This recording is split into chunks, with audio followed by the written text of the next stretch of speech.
teres minor is innervated by the medial pectoral nerve. Here's the deltoid. I didn't even show you the back one. Let's see what else do we have with the technique. Here's the deltoid. Inside here we've got the internal thoracic artery, internal thoracic vein. Here's the transverse thoracic muscle right here. What is it called again? Transverse thoracic muscle. And there's also costo-radius. There's a whole bunch of costo. Any one of those is correct. Then you should, it hasn't been dissected out, but about rib 6, you should be able to see the fact that the internal thoracic splits into the musculophrenic and the superior epigastric. About the 6th. Do we need to know the epigastric? Yeah, it's just right here. Does that run immediately or does the superior epigastric run? Superior epigastric, yeah, well, the musculophrenic run kind of hugs the curve of the rib. So superior epigastric just goes straight down. Can you see the musculophrenic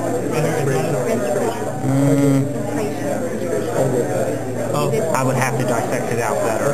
But it's running in the groove right here. Yeah. Musculophrenic is supposed to be... Yeah, it basically runs like this, and then the superior epigastric runs pretty much straight down. Everything else is like Okay, for the intercostals, we've got the internal intercostals are about right here. And again, you can follow the striation. The externals are here, the internals are here, and the innermost is right here. This is where I would tag it, okay, at the very stereotypical place, okay? What else do we have? Okay, so about right where the ribs curve. Okay, here's the ascending aorta, breaks up the bowel trunk, gives off the common carotid. No, we need to say the right common carotid. You might even close that, we can't really hear this. Aluminum battery here. Okay.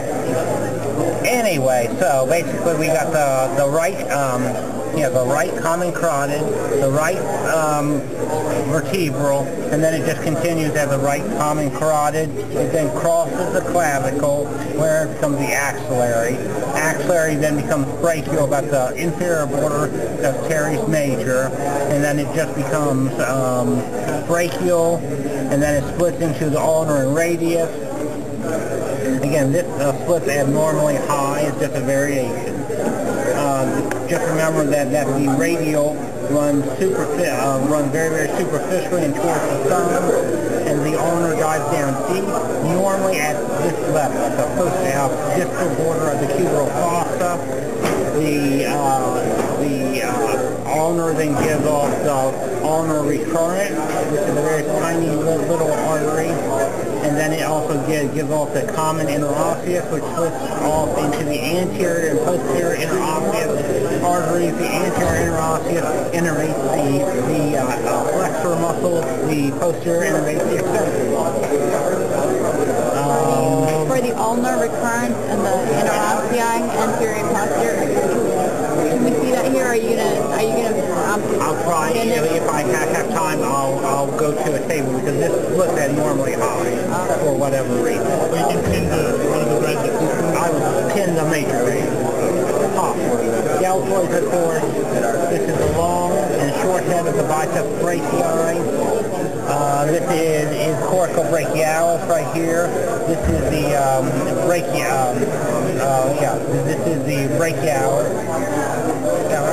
Brachialis, you're right. Let's see, biceps brachii, coracobrachialis, brachialis. Flip it over here. This is the long head of the tricep.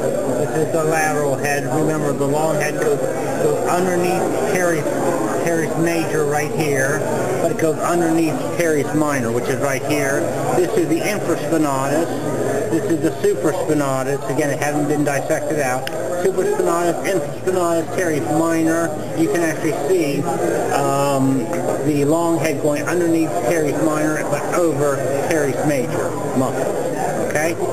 So that's what the spaces, the two triangles on one space. Right. We have the upper upper triangular space and the lower triangular space. The lower triangular space is where the radial nerve as well as the deep profundobrachial artery runs. The the upper triangular space is where the supraclavicular circumflex artery and vein run into. So that was this way, and this is your quadrangular. Yeah, this is the upper, this is the lower, this is a quadrangular. And then the Quadrangular, but quadrangular lower? this is lower. Yes. This is quadrangular. Above the lower, you have your quadrangular. Exactly. So, and then the quadrangular is where the axillary nerve and the posterior circumflex humeral arteries run. Okay? And that would be a secondary question. It would be very hard for me to tag a space. And again, No more questions. spaces are just hard to do. We've done them before, but again. On the lecture, Lecture would be more and more of an, but again, I'm not saying that it won't be. Okay, deltoid pectinator, we've done that, let's do brachial plexus. First thing I always do is I form the M. Okay? The way I remember is this is the musculocutaneous, goes underneath the biceps brachii. Here is a medial nerve, which is in the middle, and the ulnar nerve is most medial. And remember, the musculocutaneous innervates the flexor muscles of the arm. The musculocutaneous innervates the flexor muscles of the arm. The median nerve innervates the flexor muscles of the forearm. M&M, that's why I remember. And then the radius innervates the triceps as well as the extensor muscle. The axillary muscle innervates teres minor as well as the deltoid. Okay? axillary muscle is going to go more Axillary would come actually off the posterior cord and then come in through that would be the quadrangular? Yes, quadrangular space. And you can see it, here it is. Here it is, bang, right there. axillary. Axillary, come here. There. Right here. That's fine. Isn't that up in the posterior cord? Is that right? Posterior cord right there. Posterior cord. This is posterior cord, axillary nerve, radial nerve. And it runs with the posterior circumflex, that should be here too. Yeah. We also And radial nerve will go in here, right? Musculocutaneous goes underneath the biceps brachii. And then median nerve basically gives no branches here, innervates the flexor muscles of the forearm. There are some articular capsule joint nerve, but you don't really have to worry about Do we that. have to know the branches of the axillary artery coming out of Yeah, absolutely. The anterior and posterior axillary. Yeah, the whole Yeah, you got And it. then the Yeah. posterior wraps around the surgical neck. Basically, axillary basically gives off, there are three parts. The first part is the superior. It's really almost immediately, and it's probably been cut. Again, that's probably it right there.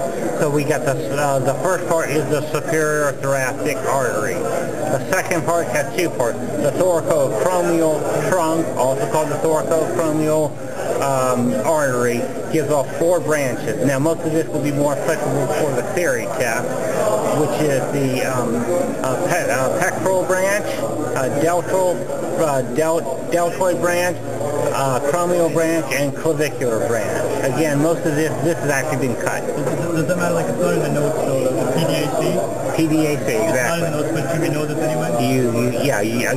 You have to know it for theory, absolutely. PDAC? Yeah. Yeah, that's one thing I don't remember. Yeah. It is. No, it's not. Well, again, that's Dr. Rao's question, so you'll have to take it up with Dr. Rao. I've always known it as, anyway. the thoracoacromial here? It's been cut, yeah, it's been cut. I thought it goes up. In the heart. Yeah, it does, goes up, but again, it's been cut. Okay. I mean, it was cut flush. Anyway, and then we have the lateral thoracic, so that's part two. Part three has three parts. We've got the anterior and posterior circumflex humeral arteries. And then we also have the subscapular. Dorsal subscapular. Actually, it's subscapular. One of the branches off the subscapular is dorsal scapular. That was the nerve. It's subscapular artery. Right.